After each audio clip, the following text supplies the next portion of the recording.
ദൈവത്തിൻ്റെ അതിപരിശുദ്ധ നാമം എന്നും മഹത്വമെടുക്കുമാറാകട്ടെ. നമ്മളെല്ലാ ദിവസവും കുളിക്കും അല്ലേ? നമ്മൾ കുളിച്ച് വിശുദ്ധമാക്കുക, നമ്മുടെ ശരീരമൊക്കെ ക്ലീനാക്കി സ്പ്രേ ഒക്കെ അടിച്ച് അടിപൊളിയായിട്ട് നമ്മൾ കൊണ്ടുനടക്കുക. ഇതേപോലെ ഇമ്പോർട്ടൻ്റ് ആണ് നമ്മുടെ ഹൃദയവും നമ്മുടെ ആത്മാവും എല്ലാം നമ്മൾ ഇതുപോലെ ശുദ്ധിയുള്ളതാക്കി കൊണ്ടു നടക്കേണ്ടതുണ്ട് എന്നൊരു ബോധ്യം ഇന്ന് ലഭിച്ചു. ഇന്ന് രാവിലെ മകളെ സ്കൂളിലേക്ക് കൊണ്ടുവയ്ക്കുകയാണ്. ഞങ്ങൾ നിൽക്കുന്ന രാജ്യത്ത് സ്കൂളിൻ്റെ അവധിയിലേക്ക് പ്രവേശിച്ചുകൊണ്ടിരിക്കുക. അത് മാത്രമല്ല, അവൾ സ്കൂളിൽ നിന്ന് മാറി പുതിയൊരു സ്കൂളിലേക്ക് മാറാനും നിൽക്കുകയാണ്. അപ്പോൾ പഴയ സുഹൃത്തുക്കളൊക്കെ വിട്ടു പോരാൻ നിൽക്കുക.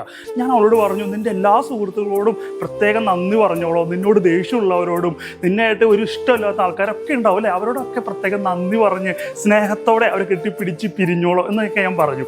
അവളത് വളരെയധികം വളരെ ആ കുഞ്ഞു മനസ്സോടുകൂടി അവൾ ഏറ്റെടുത്തു. ഞാൻ അപ്പം എന്നോട് ദേഷ്യമുള്ള ആൾക്കാരുണ്ട്, എനിക്ക് ദേഷ്യമുള്ള ആൾക്കാരുണ്ട്, അവരോടൊക്കെ ഞാൻ സ്നേഹത്തോടെ പിരിയും എന്ന് പറഞ്ഞു. അത് അവളെ വണ്ടിയിൽ നിന്ന് ഇറക്കിയതിന് ശേഷം എന്നെ ഒരുപാട് അത് ചിന്തിപ്പിച്ചു. നമ്മുടെ ഹൃദയം ഇതുപോലെ ശുദ്ധിയുള്ളതാണോ? നമ്മുടെ ദൈനംദിനമായ ജീവിതത്തിൽ യാത്രയിൽ സഞ്ചരിച്ചുകൊണ്ടിരിക്കുമ്പോൾ പല വ്യക്തികളുമായി നമുക്ക് ഇടപഴകുന്നുണ്ട്. അവരുമായിട്ട് പല വിഷയങ്ങളും നമുക്ക് ഉണ്ടാവാറുണ്ട്, പല വൈരാഗ്യം നമ്മുടെ ഉള്ളിൽ കിടക്കാറുണ്ട്. ഇതെല്ലാം നമ്മുടെ ഹൃദയത്തിൻ്റെ ഉള്ളിൽ ഇങ്ങനെ കിടക്കുകയാണ്. അതിങ്ങനെ വാശിയായും നമ്മുടെ ഹൃദയം മലിനമായിട്ടും ആത്മാവ് മലിനമായിട്ട് കിടക്കുന്ന ഒരു സാഹചര്യം ഉണ്ട് എന്ന് എനിക്ക് തോന്നി.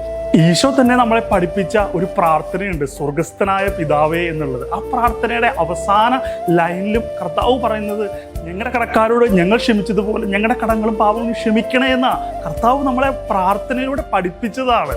നിങ്ങൾക്കറിയോ, പല ആത്മഹത്യകളും നടക്കാൻ കാരണം ഈ ഹൃദയശുദ്ധിയില്ലായ്മയാണ്.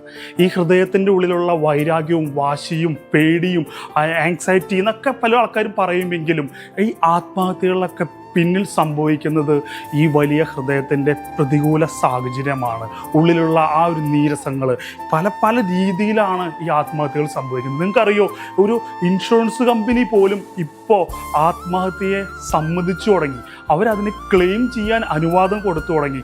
കാരണം ഈ ആത്മഹത്യ എന്നുള്ളത് മനസ്സിൻ്റെ ഒരു പ്രത്യേകതര അവസ്ഥയാണെന്നും ഒരു മനുഷ്യൻ മനഃപൂർവ്വം ചെയ്യണതല്ല എന്നൊക്കെ പല പഠനങ്ങളും ഈ ലോകത്ത് സംഭവിച്ചുകൊണ്ടിരിക്കുന്നുണ്ട്. എനിക്ക് പറയാനുള്ളത്, കർത്താവിൻ്റെ തിരുവചന ഭാഗം, ഹൃദയശുദ്ധിയുള്ളവൻ ഭാഗ്യവാൻ.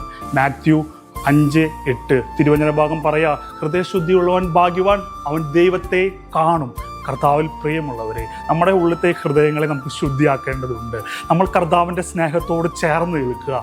അവനോട് ചേർന്ന് അവൻ്റെ ശുശ്രൂഷകളിൽ, അവൻ്റെ അഭിഷേകത്തിൽ, അവൻ്റെ ആത്മാവിൽ നമുക്ക് വളരാൻ സാധിച്ചാൽ ഈ വലിയൊരു മേഖലയിൽ നമുക്കും സൗഖ്യം പ്രാപിക്കും. നമ്മുടെ ആത്മാവും ഈശോയുടെ ആത്മാവുമായി ചേരുക തന്നെ ചെയ്യും.